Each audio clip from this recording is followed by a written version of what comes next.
Hi guys, and welcome back to episode 15 of the Brake Van Diaries. Now episode 2 of the Box Van Diaries was the last video out, and the feedback on the new livery has been absolutely fantastic, so I really do appreciate all the kind comments. But as you can see, today's video, we're underneath the brake van, and that's because we're over the pit, and we're going to be looking at two things today. Number one is going to be this new power tool I managed to get my hands on, and the second thing is going to be the underside of the brake van in general. So we'll be looking at removing some of the brake mechanism and possibly blasting some of the rubbish from the underside of here as well as looking at the design and how it's been put together, which I think is quite interesting. So yeah, hopefully you guys are going to enjoy, and if you do, please do hit the thumbs up if you've been enjoying the series so far. And yeah, let's get into today's episode.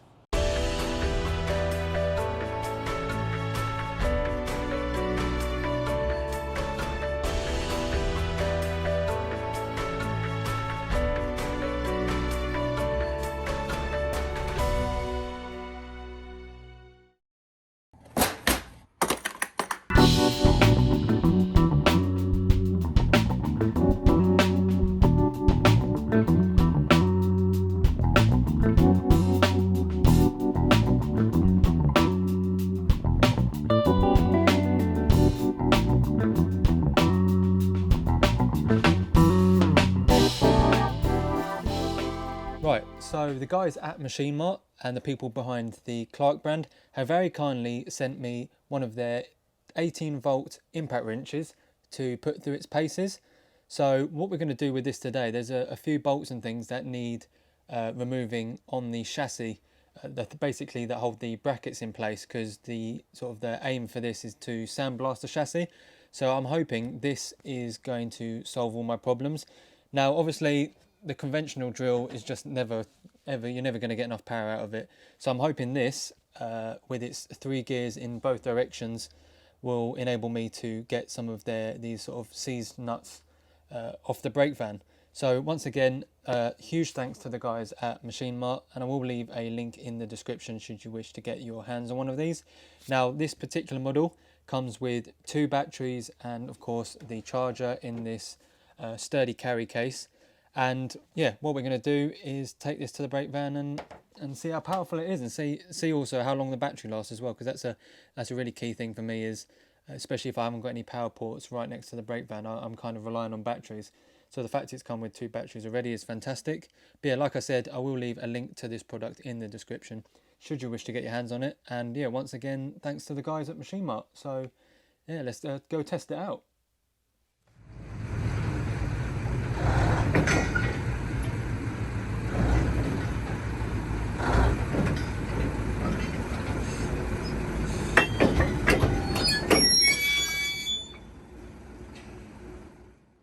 Now the use for the impact wrench, there's basically bolts, nuts and bolts holding the brake blocks on, and of course we need something extremely powerful to get them off, so I'm hoping that's what the impact wrench will help us out with.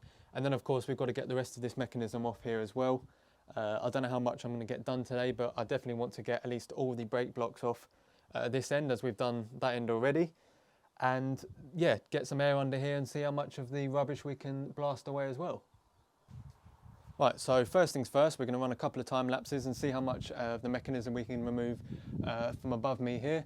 Hopefully it's not going to be too difficult. I've got a set of steps just to get a little bit more height, and then we're going to get the impact wrench going and see how many of the brake blocks we can remove from that end. So yeah, let's get into the video.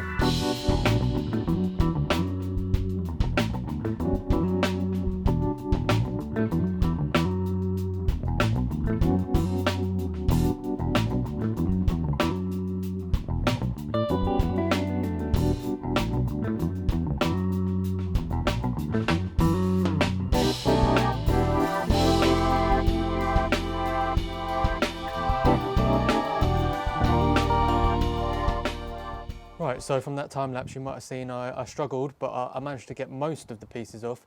Now there's a little bit with that mechanism you've just seen in the time lapse there that I still can't budge, so I'm going to have to work out a way around getting those pieces out. However, we're down at the other end now, and as you can see, so this is one of the hangers, one of the 4 hangers, and this one moves really nicely actually, so I'm not sure if it's going to be worth completely taking this all out to blast. But what I need to do next, I've got the pins out that are just held with a split pin for the brake blocks. But to get the other bolts, because each brake block has 2 bolts, so one is with a split pin and the other one is with a nut and a split pin. So to get the second one out, I'm going to have to grab the impact wrench, and hopefully we'll be able to get the other 4, so it'll be four on this side, so 8 of these shifted, which will then drop out the rest of the brake blocks, and then we can have a look at getting the air blaster and seeing how much rubbish we can remove from the underside.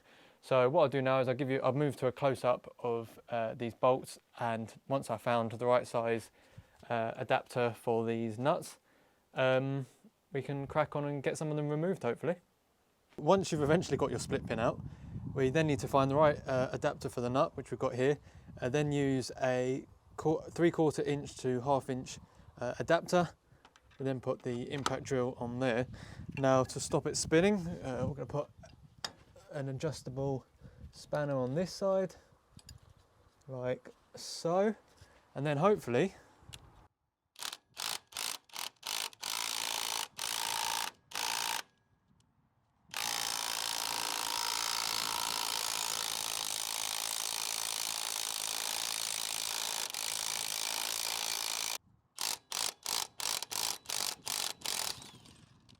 right, so over on this side I managed to get the split pin removed, which was a lot easier than the first side, and as you can see there's a little bit of movement in it. So what we're going to want to do now is get this wedged in a position where it's not going to move.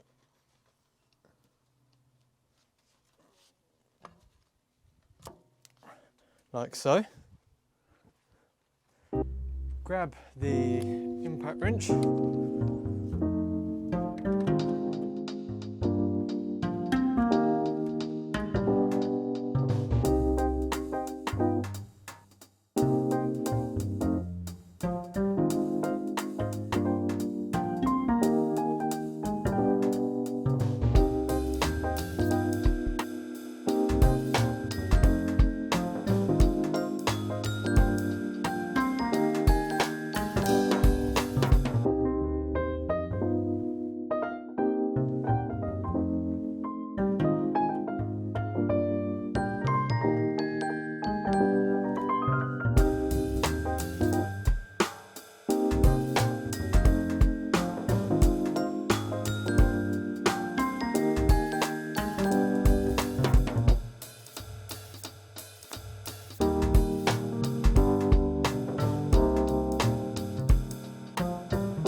Right, so from that time lapse you'd have seen me start to tackle some of the rust on the underside of the frame. I also started using the angle grinder with the wire brush attachment to remove some of the surface rust on these pieces here. Now these pieces here, and especially this one, are particularly important because this is obviously where all the moving mechanism happens. So we want to make sure these are as nice as possible before the mechanism goes back in. So while we're under here, I thought we'd quickly run through the condition of the 4 hangers. Now the one at the far end has been completely removed as it was, I don't know how seized up it was, but it wasn't moving as well as it could have. So we've completely taken everything out on that side. Now this side, while this cross piece moves fine and the brackets that hold the brake blocks in move fine, these pins up here are completely seized. So we're going to try and work out a way to get this whole piece off so we can at least try and get those shifted. So let's flip the camera around and look at the other 2. So the one above me here has had the same issue with the one that I just showed you in regards to the cross beam here not moving at all. However, the pieces, the brackets that hold the brake blocks on, these move freely, so that's promising. However, the pins again on these ones on this side are seized up. So again, we're going to have to try and work out a way to shift those. So let's look at the last one. So the last one is actually opposite to the problem we've got with the one I just showed you. This bracket here moves, however, it moves the whole lot with it. So the pins in the hangers at the top there are fine, and the issue we've got this time is that the brackets holding the brake blocks aren't moving, and this centerpiece moves with the whole lot rather than moving on its own. So what we're going to do now is try and sort out one of the issues here, which is the brackets that hold the brake blocks on. So what I'm going to do is try and remove the pins, which I'll show you a close-up of in a second, and remove the spring and a couple of the washers to see if we can at least get the outer plates out, and that might maybe free it up a little bit. So I'm going to put a hold at the moment on doing any more of the underframe until I've really sorted out the brake mechanism. I know I like to flick between projects on one particular thing, but the brakes on this is obviously a priority. So while we're over the pit, it's important that I get at least as much of the brake mechanism done as possible. So what I'm going to do now is try and remove those outer plates. So split pin has been removed, managed to get that out with no problem at all. And I've just actually changed to the second battery as the first one has just died on me just as I was about to start doing this. So we're onto the second battery now. The first one did everything else but the last 2 bolts. So it's been pretty decent so far. So what we want to do now is get this one off, get the spring out and the washers, and then hopefully this first plate will come off and see if that loosens it up at all. And then if not, we will go down to the other end. So yeah, let's just get this one off.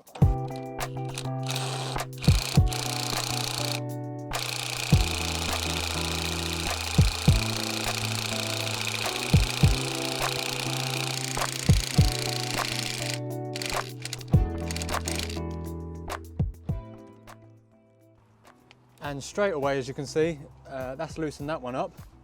That one's now loose as well. So, okay, that went way better than I thought it was going to do. So I'm just going to get this off and get this plate off, and then we'll have a look at the other side.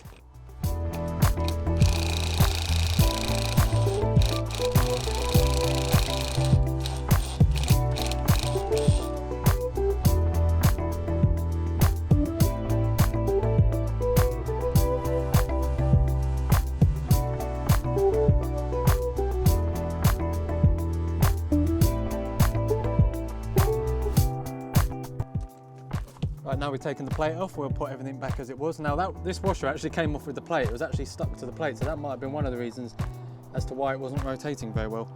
But we'll put it back in the order that it came off, obviously except the plate.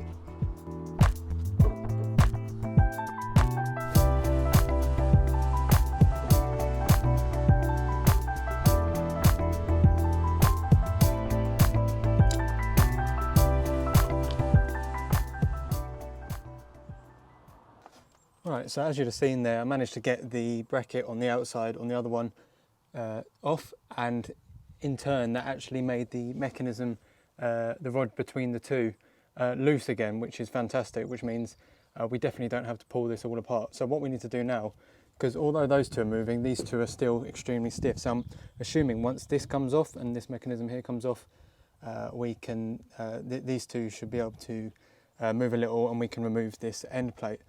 So once again, impact wrench at the ready, and let's see if we can get this one off.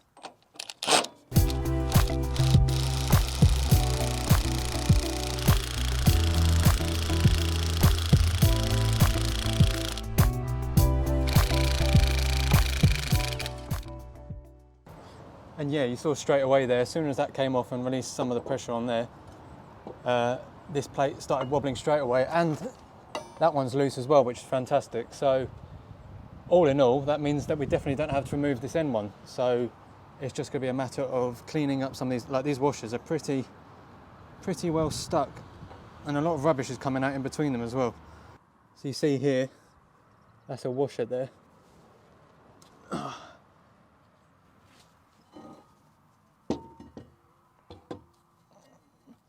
Take that plate off, that washer can come off, and then this one should be swinging nice and loose. So I'd say that's a job well done there. Right, so as you can see, just by undoing those nuts at the end and easing out some of the washers, we now have full movement with the plates that hold the brake block, and the piece here as well now got full motion in it again, which is fantastic. So obviously, ideally we want to take all the bits off, give them a good clean, and give it a fresh coat of oil and grease to prevent this from seizing up again. But that's definitely saved us some time, knowing that all of this is now functioning correctly, which only leaves us with two hangers that are still completely seized up. But that's definitely something we can get on with next time. You may also notice as well behind me, I now have the box fan slightly over the pit as well. It's now connected to the brake van, which is super exciting. Oh. And hopefully in the next box fan diaries, we'll take a look underneath and show you guys a little bit more in depth as to the condition of everything under there, with the wheel sets, the axles and the chassis.